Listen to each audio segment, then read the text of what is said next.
পড়ছি প্রিয়া বিশ্বকর্মা। প্রথমে বিশেষ খবর।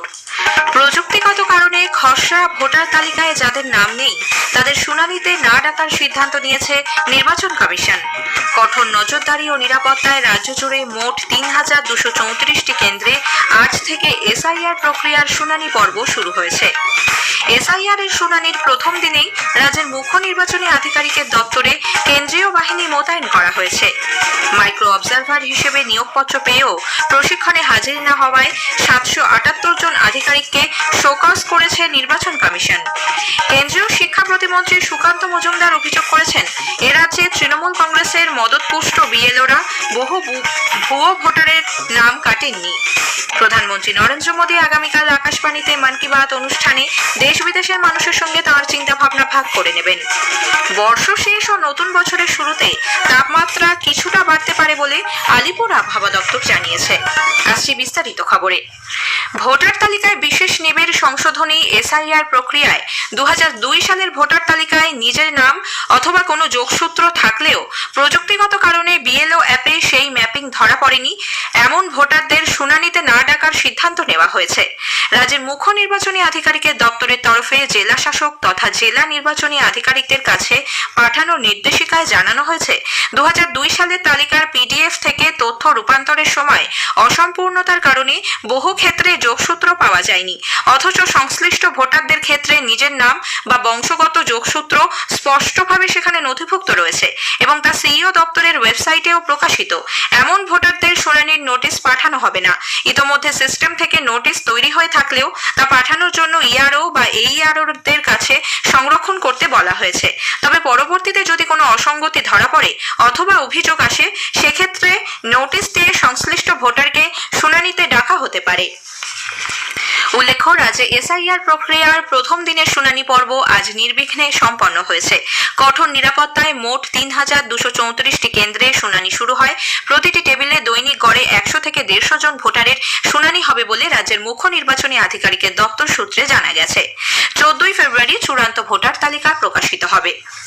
এসআইআর এর শুনানি পর্বের প্রথম দিনেই রাজ্যের মুখ্য নির্বাচনী আধিকারিকের দপ্তরে কেন্দ্রীয় বাহিনী মোতায়েন করা হয়েছে। বিএলও সংগঠনের বিক্ষোভের প্রেক্ষিতে গত সপ্তাহেই মুখ্য নির্বাচনী আধিকারিকের দপ্তরের নিরাপত্তায় কেন্দ্রীয় বাহিনী মোতায়েনের সুপারিশ করা হয়। জানা গেছে, সিইও দপ্তরে ওয়াই ক্যাটাগরির নিরাপত্তা দেওয়া হয়েছে। প্রতিদিন কেন্দ্রীয় বাহিনীর 4 থেকে 5 জনের এক একটি দল দায়িত্বে থাকবে। মূলত সিআইএসএফ এর জওয়ানদেরই নিরাপত্তার দায়িত্ব দেওয়া হয়েছে। বারাসাতের তৃণমূল কংগ্রেস সাংসদ কাকলি ঘোষ দস্তিদারের পরিবারের সদস্যদের এসআইআর প্রক্রিয়ার শুনানিতে তলব করা হয়েছে। তার নবদ্বীপর মা ইরা মিত্র, 2 পুত্র এবং ছোট বোন শুনানির জন্য ডাক পাওয়ায় নির্বাচন কমিশনের বিরুদ্ধে অকারণ হেনস্থার অভিযোগ তুলেছেন সাংসদ। যদিও কমিশন জানিয়েছে, পদ্ধতি মেনেই তাদের শুনানিতে ডাকা হয়েছে। সাংসদের মা নবদ্বীপর হওয়ায় তাকে শুনানি কেন্দ্রে হাজিরা দিতে হবে না। তার ক্ষেত্রে কমিশনের প্রতিনিধি বাড়িতে যাবেন, তবে বাকিদের হাজিরা দিতে হবে। পশ্চিম বর্ধমানের আসানসোলের মণিমালা গার্লস হাই স্কুলে এসআইআর এর শুনানি কেন্দ্রের পাশে বিজেপির সহায়তা শিবিরে তৃণমূল কংগ্রেসের সমর্থকরা হামলা করে ক্যাম্প ভাঙচুর করেছে বলে অভিযোগ উঠেছে। এই ঘটনায় এলাকায় উত্তেজনা তৈরি হয়। পরে পুলিশ গিয়ে পরিস্থিতি নিয়ন্ত্রণে আনে।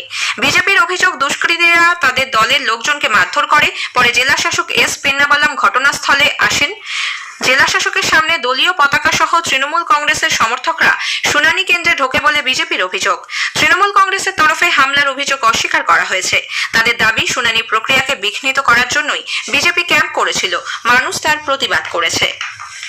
ভোটার তালিকায় বিশেষ নিবিড় সংশোধনী প্রক্রিয়ার শুনানি পর্বে মাইক্রো অবজারভার হিসেবে নিয়োগপত্র পেয়েও প্রশিক্ষণে হাজির না হওয়া 778 জন কেন্দ্রীয় সরকারি কর্মচারী ও রাষ্ট্রায়ত্ত সংস্থার আধিকারিককে শোকজ করা হয়েছে। রাজ্যের মুখ্য নির্বাচনী আধিকারিক মনোজ কুমার আগরওয়াল জানিয়েছেন, কমিশনের নির্ধারিত সময় অনুযায়ী শুক্রবারের মধ্যে কাজে যোগ দেওয়ার কথা ছিল ওই আধিকারিকদের, কিন্তু তা না করায় তাদের কাছে কারণ জানতে চাওয়া হয়েছে। নির্ধারিত সময়ের মধ্যে সন্তোষজনক জবাব না দিলে সংশ্লিষ্ট আধিকারিকদের সাসপেন্ড করার মতো কড়া পদক্ষেপ নেওয়া হতে পারে বলে সিইও জানিয়েছেন। কেন্দ্রীয় প্রতিমন্ত্রী বিজেপি নেতা সুকান্ত মজুমদার বলেছেন, এ রাজ্যে তৃণমূল কংগ্রেসের মদতপুষ্ট বিএলওরা অনেক ভুয়ো ভোটারের নাম কাটেননি। আজ মালদায় তিনি সাংবাদিকদের প্রশ্নের উত্তরে বলেন, এসআইআর করা নির্বাচন কমিশনের কাজ। স্বচ্ছ ভোটার তালিকা তৈরির স্বার্থে এই কাজ করতেই হবে। পশ্চিমবঙ্গে তুলনামূলকভাবে অনেক কম নাম বাদ গেছে, এখানে গরমিল আছে বলে অভিযোগ করেন তিনি। দেখুন, নির্বাচন কমিশনের কাজ এসআইআর। আমাদের দাবি হচ্ছে নির্বাচক তালিকা কিভাবে করবে, কাকে টাঙিয়ে করবে, কাকে ঝুলিয়ে করবে, এটা নির্বাচন কমিশনের কাজ। আমার মনে হচ্ছে যে প্রথম যে নাম বাদ গেছে 48 লক্ষ মতো, তাতেও অনেকটা গরমিল আছে, কারণ যে সমস্ত রাজ্য পশ্চিমবঙ্গের থেকে অনেক ছোট সাইজে, তাদের কিন্তু এর থেকেও বেশি নাম বাদ পড়েছে।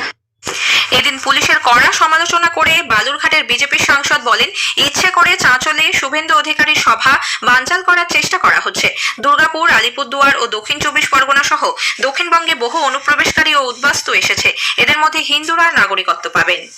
তৃণমূল কংগ্রেসের সর্বভারতীয় সাধারণ সম্পাদক অভিষেক বন্দ্যোপাধ্যায় জানিয়েছেন, এসআইআর এ অসঙ্গতি আছে এমন 1,36,00,000 নাম কাদের, এই প্রশ্নের উত্তর চাইতে তিনি 31শে ডিসেম্বর দিল্লিতে নির্বাচন কমিশনের দপ্তরে যাবেন।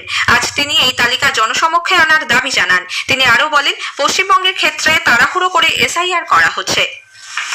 নির্বাচন কমিশন অগণতান্ত্রিকভাবে ইআরওদের অধিকার কেড়ে নিচ্ছে বলে অভিযোগ করেছে রাজ্যের শাসক দল তৃণমূল কংগ্রেস।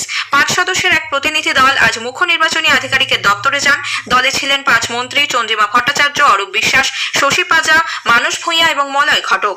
পরে সাংবাদিকদের মুখোমুখি হয়ে চন্দ্রিমা ভট্টাচার্য অভিযোগ করেন, ভোটারদের শুনানিতে হাজিরার জন্য যথেষ্ট সময় দেওয়া হচ্ছে না। স্থানীয় সংবাদ শুনছেন আকাশবাণী কলকাতা কেন্দ্র থেকে। প্রধানমন্ত্রী নরেন্দ্র মোদী আগামীকাল আকাশবাণীতে মন কি বাত অনুষ্ঠানে তাঁর চিন্তাভাবনা দেশ বিদেশের মানুষের সঙ্গে ভাগ করে নেবেন। এটি হবে মাসিক এই বেতার অনুষ্ঠানের 129তম পর্ব। বেলা 11টা থেকে আকাশবাণী এবং দূরদর্শনের সবকটি চ্যানেল এবং Akashvani news on AIR website, mobile app, প্রধানমন্ত্রী দপ্তর, তথ্য সম্প্রচার মন্ত্রকের ওয়েবসাইট ও ইউটিউব চ্যানেলেও মন কি বাত সম্প্রচারিত হবে। 2025-এর শেষ লগ্নে এসে পৌঁছেছি আমরা। এবছর দেশের আর্থিক উন্নয়নের লক্ষ্যে কেন্দ্রীয় সরকার কর কাঠামোয় বড় রকম পরিবর্তন এনেছে। একটি প্রতিবেদন। চলতি অর্থ বছরে বাজেট প্রস্তাব পেশ করার সময় কেন্দ্রীয় অর্থমন্ত্রী নির্মলা সীতারামন সকল স্তরের করদাতাদের সুবিধা দিতে নতুন কর কাঠামো এবং করের হারের পরিবর্তনের প্রস্তাব করেছিলেন। বিকশিত ভারত গঠনের লক্ষ্যে কর কাঠামোর সংস্কার একটি গুরুত্বপূর্ণ সিদ্ধান্ত বলেও অর্থমন্ত্রী উল্লেখ করেন। পরবর্তীকালে নেক্সট জেন জিএসটি রিফর্মস তারই একটি অংশ। প্রযুক্তিবিদ তথা আর্থিক বিশ্লেষক সুদীপ্ত গুহ মনে করেন, কর কাঠামোর এই পরিবর্তন নতুন ভারত গঠনে এক অন্যতম গুরুত্বপূর্ণ পদক্ষেপ। আইবিসি বিভিন্ন রিফর্মের ফলে আমাদের একটা বড় সেকশন অফ বিজনেস যেগুলো আগে ইনফর্মাল ছিল তারা আজকের দিনে ফর্মাল বিজনেসে পরিণত হয়েছে। এবছরের প্রথমে গভর্নমেন্ট ইনকাম ট্যাক্স একটা ছাড় দিয়েছে, এবার একটা জিএসটি একটা ছাড় দিল। ছাড়টা কখন দেয়? যখন মানুষের হাতে টাকা বাড়ে, মানুষের আয় বাড়ে। আজকে দেখা যাচ্ছে মানুষের আয় বাড়ছে, ফলে গভর্নমেন্টের ট্যাক্স নেওয়ার জায়গাটা অনেকটা বাড়ছে। তো এই সব মিলিয়ে ভারত যে একটা সাফল্যের দিকে যাচ্ছে তার প্রমাণ হলো এই জিএসটি রিফর্ম। কাশফিন নাহার, আকাশবাণী সংবাদ, কলকাতা। রাজ্যপাল সিভি আনন্দ বোসের উদ্যোগে জাতীয় স্তোত্র বন্দে মাতরমের 150 বছর পূর্তি উপলক্ষে নতুন বছরের শুরুতে বিশেষ অনুষ্ঠানের আয়োজন করা হচ্ছে।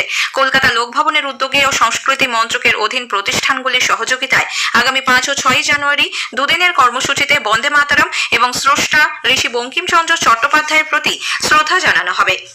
পিএসসি ক্লার্কশিপ পার্ট 2 পরীক্ষার জন্য যাতায়াতের সুবিধার্থে মেট্রো রেল আগামীকাল দক্ষিণেশ্বর শহীদ ক্ষুদিরাম অর্থাৎ ব্লু লাইন এবং হাওড়া ময়দান থেকে সেক্টর 5 গ্রিন লাইনে বিশেষ পরিষেবা দেবে। ব্লু লাইনে 130টির পরিবর্তে 168টি এবং গ্রিন লাইনে 108টির পরিবর্তে 131টি পরিষেবা দেওয়া হবে।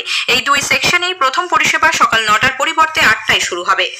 আইএসএফ বিধায়ক নওশাদ সিদ্দিকী আজ আলিমুদ্দিন স্ট্রিটে সিপিআইএম এর রাজ্য দপ্তরে গিয়ে রাজ্য বামফ্রন্ট চেয়ারম্যান বিমান বসুর সঙ্গে বৈঠক করেন। পরে নওশাদ বলেন, আসন্ন বিধানসভা নির্বাচনে বামেদের সঙ্গে জোট করতে চেয়ে আগেই তিনি চিঠি পাঠিয়েছিলেন। দক্ষিণ 24 পরগনার বাসন্তীর খড়িমাচন গ্রামে বোমা বিস্ফোরণে গুরুতর আহত শিশুকে দেখতে আজ এসএসকেএম ট্রমা কেয়ার সেন্টারে যান রাজ্য শিশু সুরক্ষা অধিকার কমিশনের চেয়ারপারসন তুলিকা দাস। গত বুধবার সন্ধ্যায় একটি নির্মীয়মান বাড়িতে বোমা বিস্ফোরণে শিশুটি গুরুতর আহত হয়। সারা রাজ্যে আজও শীতের প্রকোপ বজায় রয়েছে। কলকাতায় আজ এই মরশুমের সব থেকে কম সর্বনিম্ন তাপমাত্রা রেকর্ড করা হয়েছে। আলিপুরে আজ সকালে ন্যূনতম তাপমাত্রা ছিল 12.8 ডিগ্রি সেলসিয়াস, স্বাভাবিকের থেকে যা প্রায় 1 ডিগ্রি কম। সর্বোচ্চ তাপমাত্রা রেকর্ড করা হয় 22.9 ডিগ্রি সেলসিয়াস, স্বাভাবিকের থেকে প্রায় 2.5 ডিগ্রি কম। বর্ষ শেষে ও নতুন বছরের শুরুতে তাপমাত্রা আবার কিছুটা বাড়বে বলে আলিপুর আবহাওয়া দপ্তর জানিয়েছে। শেষ করার আগে স্থানীয় সংবাদের বিশেষ কিছু অংশ আরো একবার। প্রযুক্তিগত কারণে খসড়া ভোটার তালিকায় যাদের নাম নেই তাদের শুনানিতে না ডাকার সিদ্ধান্ত নিয়েছে নির্বাচন কমিশন। এসআইআর এর শুনানির প্রথম দিনে রাজ্য মুখ্য নির্বাচনী আধিকারিকের দপ্তরে কেন্দ্রীয় বাহিনী মোতায়েন করা হয়েছে। স্থানীয় সংবাদ শেষ হল।